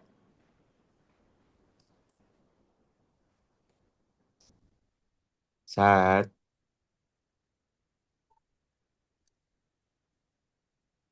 Sat.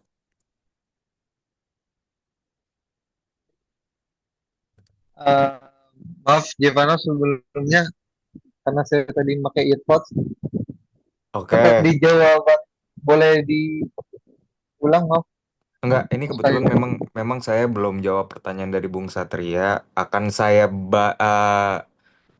baca kembali pertanyaan dari Bung Satria sendiri, yaitu tentang pemerintah ngebantu UMKM naik kelas di mana. Ada berita pemerintah, ada biaya-biaya lain yang jatuhnya ya, menyusahkan UMKM. Benar apa enggak? Begitu ya Bung Satria kurang lebih pertanyaannya. ya mungkin seperti itulah. Oke. Katanya kan mau ngebantu UMKM, tapi ternyata ada kayak mereka punya ada biaya-biaya lain nih. Kalau misalkan mau ngebantu, mungkin itu sih. Tapi UMKM-nya harus membayar-bayar lain-lainnya itu. Oke, begini Bung Satria. Sejauh ini dari pengalaman saya sendiri, mungkin saya ini sebelumnya memang pernah terjun lah di dunia-dunia tentang pemodalan pendanaan UMKM. Karena sebelumnya saya sempat sempat magang dan kebetulan posisi saya itu ada di SME atau di sales branding. Kurang lebih saya menawarkan kur kepada pelaku-pelaku UMKM yang ada di Indonesia. Jadi memang posisinya pemerintah saat ini itu memberikan subsidi kepada pelaku-pelaku UMKM. Contohnya subsidi itu apa sih? Subsidinya itu berupa bunga kecil dan bunga kecil dan paling rendah daripada pinjaman-pinjaman lain. Contoh pinjaman lain tuh ada kredit agunan rumah dan lain sebagainya. Tapi di kredit usaha rakyat ini memang karena disubsidi pemerintah, pemerintah ini memberikan tawaran bunga yang sangat kecil. Itu salah satu langkah pemerintah juga.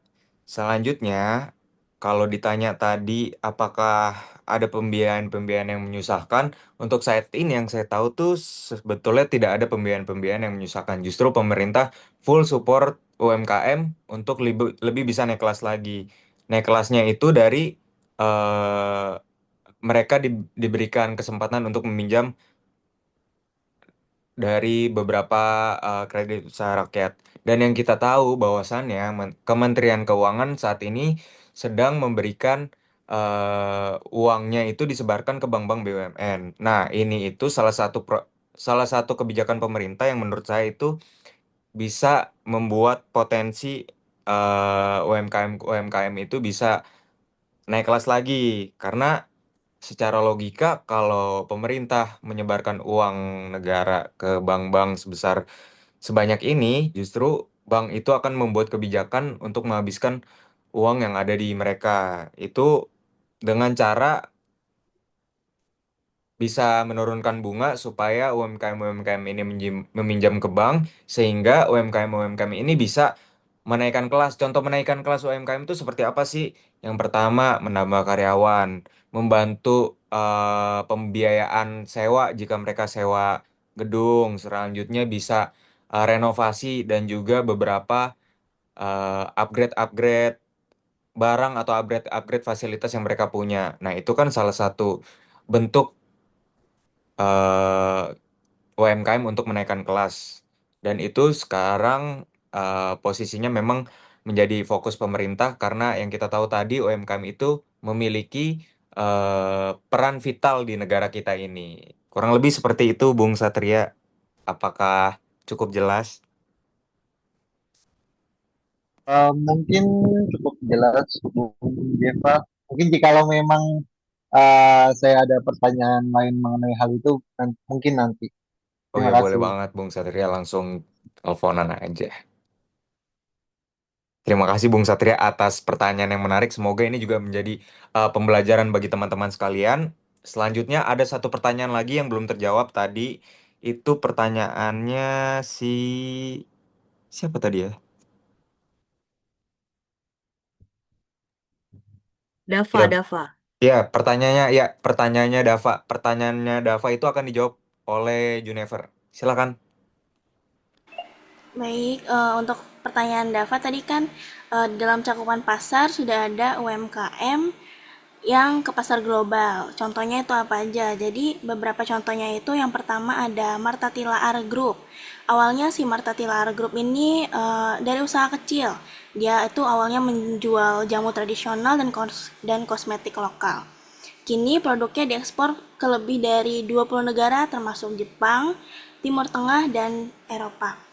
Yang kedua yaitu ada Batik Keris dan Danar Hadi, yaitu UMKM batik. Produk ini berasal dari Solo dan Pekalongan dan sudah dipasarkan ke Amerika Serikat, Belanda, hingga Jepang. Yang ketiga itu ada Kopi Gayo dan Kopi Toraja, ini UMKM Kopi Nusantara. Kopinya hasil petani UMKM di Aceh dan di Toraja dan sudah diekspor ke Amerika Serikat, Kanada, Jerman, Korea Selatan, hingga Jepang. Yang keempat itu ada Industri, itu UMKM Furnitur Jepara dan Bali. Produk mebel dan kerajinan tangan UMKM Jepara serta Bali yang sudah mulai diekspor ke Eropa, Amerika, dan Australia. Yang terakhir itu ada Eiger Adventure, brand perlengkapan outdoor dari Bandung yang awalnya itu UMKM, tapi kini produknya diekspor ke Asia Tenggara bahkan sampai ke Jepang. Selanjutnya yaitu, adakah cara agar marketplace bisa masuk ke pasar global? Karena banyak UMKM yang masih belum melek digital kan. Caranya itu ada. Yang pertama yaitu berkolaborasi dengan pemerintah dan lembaga. Marketplace bisa bermitra dengan Kementerian Koperasi dan UMKM, Kementerian Perdagangan, dan Bea Cukai untuk membuat jalur ekspor lebih mudah. Yang kedua yaitu pendidikan dan pendampingan digital. Banyak UMKM belum melek digital, sehingga marketplace bisa membuat pelatihan e-commerce, digital marketing, dan ekspor online. Misalnya webinar, workshop, atau pendampingan langsung ke daerah-daerah. Yang ketiga yaitu fitur khusus ekspor di marketplace. Marketplace itu bisa menambahkan fitur multibahasa, multi mata uang, dan logistik internasional agar produk UMKM bisa otomatis muncul di pasar luar. Yang keempat yaitu ada logistik dan pembayaran global yang mudah. UMKM itu kan sering kesulitan kirim barang ke luar negeri. Jadi marketplace itu bisa bermitra dengan DHL, JNE Internasional, atau POS. Indonesia Export untuk mempermudah sistem pembayaran juga perlu dukungan seperti PayPal, kartu kredit internasional, dan fintech global.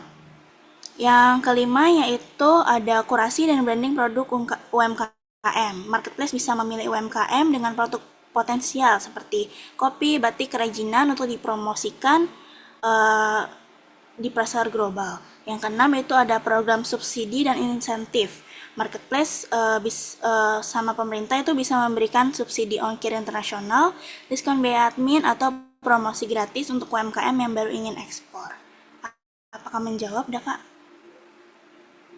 Baik, terima kasih banyak jawabannya. Sudah terjawab pertanyaan saya. Terima kasih.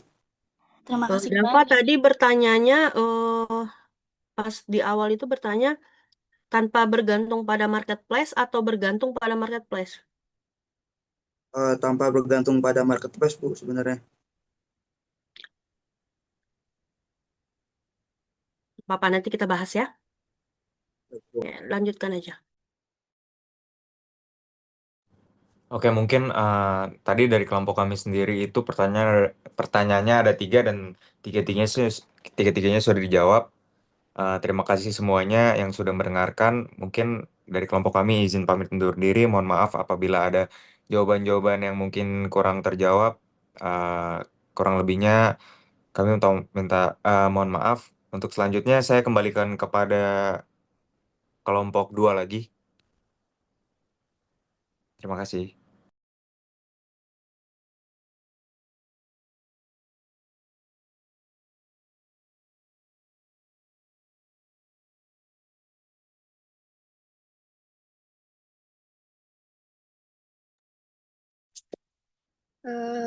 Baik, izin menanggapi untuk tadi pertanyaannya Siva. Di pertanyaannya itu strategi yang paling realistis agar UMKM lokal ini dapat bersaing daripada banyaknya produk-produk impor luar negeri yang yang lebih murah, maaf. Di mana UMKM ini kalau kita sebagai pelaku UMKM, menurut kami juga UMKM sebaiknya menonjolkan keunikan produk. Misalnya kalau kita punya kualitas, kita bagusin kualitasnya, atau misal dari sektor kuliner kita naikin lagi cita rasa khasnya, dan juga desain-desainnya kita memakai desain-desain yang otentik. Terus juga kita bisa menceritakan asal-usul produk yang mendukung petani lokal atau mengangkat budaya-budaya kita yang bisa lebih valuable. Atau juga bisa kalau kita dari sisi mahasiswa kita juga dapat mengadakan campaign-campaign bangga atas buatan Indonesia yang untuk mendukung UMKM-UMKM lokal. Seperti itu sih, Siva. Apakah terjawab? Oke, udah terjawab Marsha. Terima kasih Marsha dan juga kelompok dua. Baik, terima kasih juga ya Siva atas pertanyaannya yang sangat menarik. Oke, selanjutnya saya ingin menjawab dari pertanyaan dari Rin yang pertanyaannya, peran UMKM dalam menyediakan ketenaga kerja sesuai dengan ketenaga kerjaannya. Benar nggak, Rin? Iya, betul.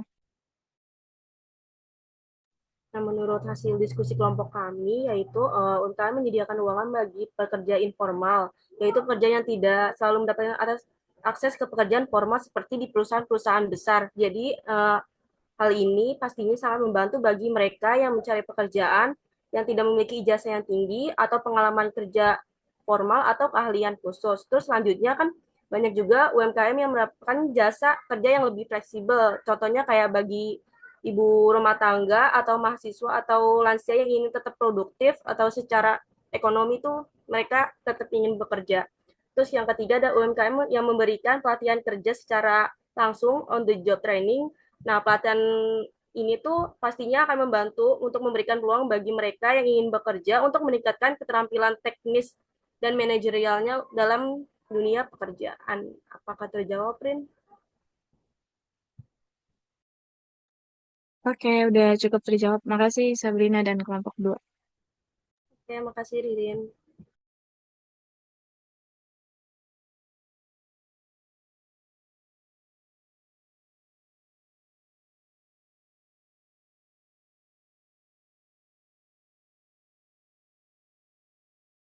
Oke, selanjutnya saya akan menjawab pertanyaan dari Zaki. Pertanyaan tadi, apakah peran UMKM mampu membantu perekonomian dalam ketahanan ekonomi Indonesia di masa ini? Dan adakah digitalisasi yang mampu mengatasi peran tersebut? Izin menjawab ya. Nah, untuk masa kini atau masa sekarang kan yang bisa dibilang hampir krisis karena banyaknya PHK massal dan keterbatasan lainnya. Nah, justru peran UMKM tuh di situ tuh terbukti mampu untuk membantu ketahanan ekonomi Indonesia. Karena kayak yang udah tadi jelasin di presentasi kelompok kami bahwa kontribusi UMKM tuh bisa menyerap 97% tenaga kerja nasional sehingga mampu menahan lonjakan pengangguran atas PHK massal dan di mana ekonomi justru saat ini melambat. Dan berdasarkan paparan tadi udah dijelasin juga kalau misalnya UMKM tuh menyumbang lebih dari 60% terhadap PDB yang berarti UMKM mampu menjaga aktivitas ekonomi nasional tetap berjalan seperti biasa gitu. Dan pertanyaan selanjutnya itu adakah digitalisasi yang mampu mengatasi peran tersebut? Jawabannya tuh ada banget karena UMKM saat ini kan udah membuat platform e-commerce yang justru tuh memperluas akses pasar tanpa batas wilayah. Ya bisa luar negeri, keluar wilayah segala macam. Nah, selain itu tuh UMKM juga nyediain sistem pembayaran digital yang makin mempermudah untuk transaksi dan juga meningkatkan efisiensi. Nah, dengan digitalisasi justru UMKM tuh semakin terlihat berkontribusi terhadap ketahanan ekonomi karena UMKM tuh bisa meningkatkan produktivitas dan juga daya saing sehingga kedepannya tuh akan lebih siap menghadapi kesulitan ekonomi di masa kini maupun di masa yang akan datang. Apakah sudah terjawab, Jaki? Sudah terjawab, terima kasih banyak. Oke, sama-sama. Eh, Sekian tanya jawab dari kelompok 2. Izin untuk mengembalikan kepada Bu Ringga.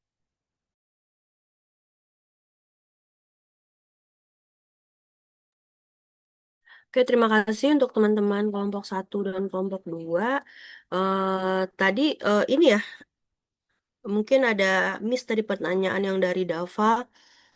Eh, kita bahas sedikit ya. Apakah ada pemberdayaan UMKM nih supaya nggak bergantung kepada marketplace gitu? Tadi kan karena bilangnya ya mungkin banyak yang juga belum paham digitalisasi gitu ya.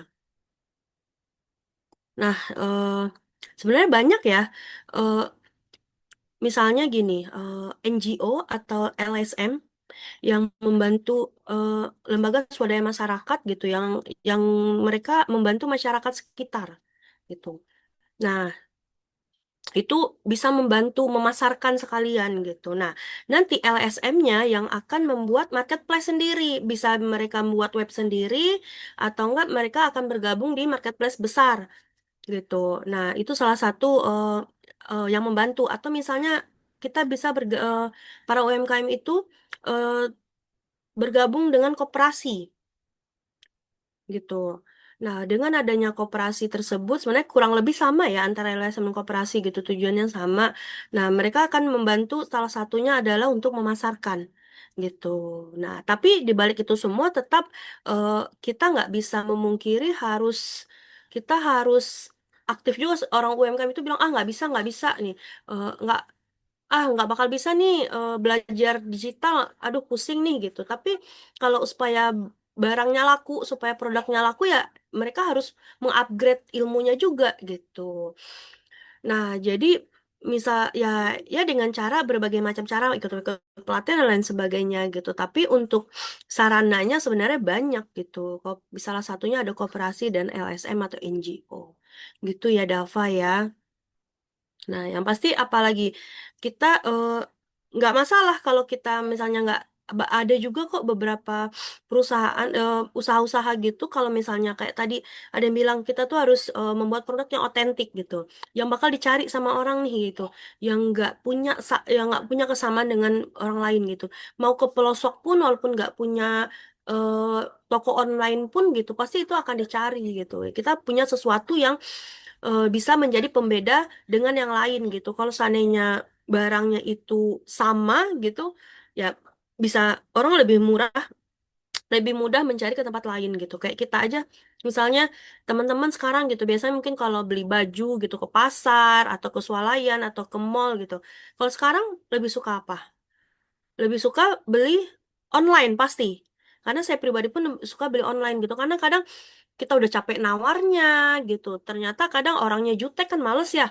Nah, kalau seandainya di ketika kita lihat di marketplace beli online gitu, kita bisa langsung pairing harganya. Nah, mau harga yang lebih murah atau nggak modelnya yang lebih bagus, kita bisa mempairing langsung secara langsung gitu. Nah, pasti lebih mudah kok. Tapi kalau misalnya barangnya yang otentik nih, misalnya, oh saya pengen punya songket khas, misalnya ulos khas mana? eh Batak gitu. Nah, ada di marketplace ada gitu. Tapi kadang ada yang otentik nih. Biasanya orang yang bikinnya itu secara manual. Ada pernah tahu orang bikin membuat apa nama songket itu memang secara manual gitu dari benang selembar-lembar benang itu itu dia bikin gitu. Nah, itu membuat otentiknya gitu. Nah, ciri khas masing-masing itu kan juga ada gitu. Mungkin kalau dari daerah ini ada ciri khasnya mungkin dari jenis benangnya atau enggak dari jenis motifnya gitu. Nah, itu yang membuat otentik gitu. Nah, sehingga kita kalau di marketplace nggak mungkin nih mungkin kualitasnya bagus gitu. Akhirnya apa? Kita bisa langsung mencarinya gitu, mencari ke tempatnya langsung seperti itu. Atau kita bisa mencari kalau kalau ada kooperasinya atau misalnya ada NGO yang menaungi pengusaha-pengusaha UMKM tersebut gitu kan, kita lebih mudah untuk para konsumen lebih mudah untuk mendapatkan produk tersebut seperti itu. Gitu ya, Dava ya. Oke, minggu depan eh hari Jumat ya kita ketemu lagi. Offline apa online itu kelasnya? Offline. Oke, kita ketemu offline di hari Jumat jam 10. Oke, berarti kelompok 3 dan 4 maju ya. Oke, sekian dulu pertemuan kita hari ini ya. Assalamualaikum warahmatullahi wabarakatuh. Waalaikumsalam. Waalaikumsalam warahmatullahi wabarakatuh. Terima Terima kasih, kasih, Bu. Bu. Ibu. Mas.